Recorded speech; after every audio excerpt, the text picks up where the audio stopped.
Hello bachcho, let's read the following question.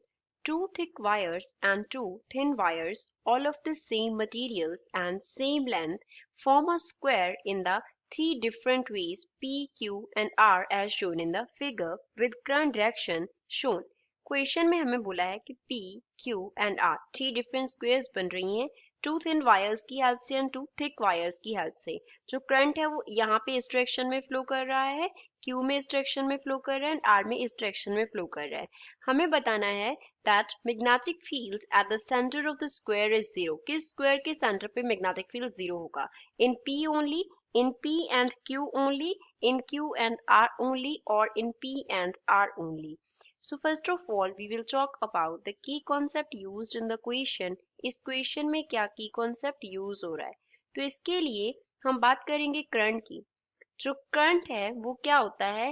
Equal resistance जब होते हैं, इक्वल रेजिस्टेंस अगर हम पैरेलल में अटैच कर दें, इक्वल रेजिस्टेंस पैरेलल में क्या है? कनेक्ट है, तो उनमें जो करंट है वो इक्वल डिवाइड होता है। करंट क्या होता है? इक्वली डिवाइड हो जाता है। कॉन्सेप्ट को यूज करते हुए हम इस क्वेश्चन को सॉल्व करते हैं। सभी स्क्वायर्स में करंट का जो डायरेक्शन है वो इस तरीके से है। अब अगर हम P की बात करें तो ऊपर क्या है? एक यहाँ पे थिक वायर है, यहाँ पे एक थिक वायर यूज हो रहा है, यहाँ पे यूज हो रहा है थिन वायर। नीचे सेम है, यहाँ पे क्या है? थिक वायर है और यहाँ पे क्या है? थिन वायर है। तो ऊपर अगर रेजिस्टेंस की बात करें तो अगर ऊपर रेजिस्टेंस R होगा तो नीचे भी कितना रेजिस्टेंस होगा? यहाँ पे R होगा। इससे इस आर्म का जो रेजिस्टेंस है वो क्या होगा? सेम होगा एज इस आर्म का एंड इस आर्म का जो रेजिस्टेंस होगा। तो करंट क्या हो जाएगा? इक्वली डिवाइड हो जाएगा।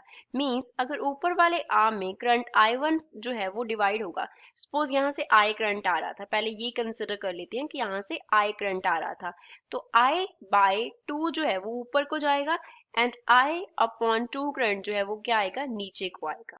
अब क्योंकि अगर बात करें तो ऊपर जो टू वायर्स हमारे पास यूज हो रही हैं वो क्या है? थिक वायर्स हैं। तो नीचे जो टू वायर्स यूज हो रही हैं वो क्या है? वो थिन वायर्स हैं। These two are thin wires. तो यहाँ से I करंट आया। अब ऊपर को जो करंट जाएगा वो अलग होगा I1, क्योंकि ऊपर वाले का जो रेजिस्टेंस है अगर वो हम बात करें अगर वो होगा वो नीचे वाले से डिफरेंट होगा, क्योंकि ऊपर वाले का जो रेजिस्टेंस है वो क्या हो जाएगा? अलग हो जाएगा। इन दोनों के लिए जो हमने थिक वायर्स ज्वाइन की तो उसका अगर रेजिस्टेंस R1 है तो नीचे थिन वायर्स है, उनका रेजिस्टेंस अलग हो जाएगा, R2 हो जाएगा। तो नीचे जो करंट है वो कितना आएगा? I2 आएगा। अब इसमें जो करंट है वो अलग अलग हो गया। लास्ट जो हमारे पास स्क्वायर है, अगेन सपोज इसमें जो करंट आ रहा था वो I था। ऊपर जो है वो क्या हो रहा है? जैसे R में था हमारे पास, यहाँ पे क्या है? थिक एंड थिन वायर है। तो ऊपर जो रेजिस्टेंस है अगर R होगा तो नीचे क्या है? Again thick and thin wire है, तो यहाँ पे भी रेजिस्टेंस कितना होगा? R होगा। इस आर्म के लिए और ऊपर वाले आर्म के लिए भी R है। तो करंट इक्वली डिवाइड होगा। ऊपर को करंट जाएगा I upon 2 and I upon 2 जो करंट है वो नीचे की तरफ फ्लो करेगा। तो यहाँ पे इक्वल करंट्स जो है डिवाइड हो रहे हैं। अब सपोज ऐसे जो करंट है वो क्या कर रहा है? फ्लो कर रहा है I इस डायरेक्शन में। तो इसके अराउंड मैग्नेटिक फील्ड क्या होता है? ऐसे सर्कुलर फॉर्म में इस तरीके से क्या होता है? Magnetic field. B जो है वो क्या है? मैग्नेटिक फील्ड्स को डिनोट कर रहा है।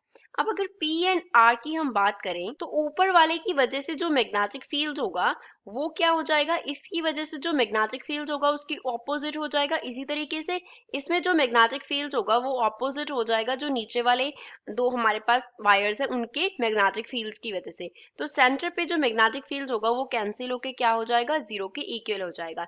लेकिन इसमें ऐसा नहीं होगा क्योंकि करंट ऊपर अलग है नीचे अलग है, तो इसके सेंटर पे जो मैग्नेटिक फील्ड होगा वो ऊपर वाले पोर्शन की वजह से नीचे वाले पोर्शन में कैंसिल नहीं होगा। तो यहाँ पे सेंटर पे मैग्नेटिक फील्ड जीरो नहीं होगा।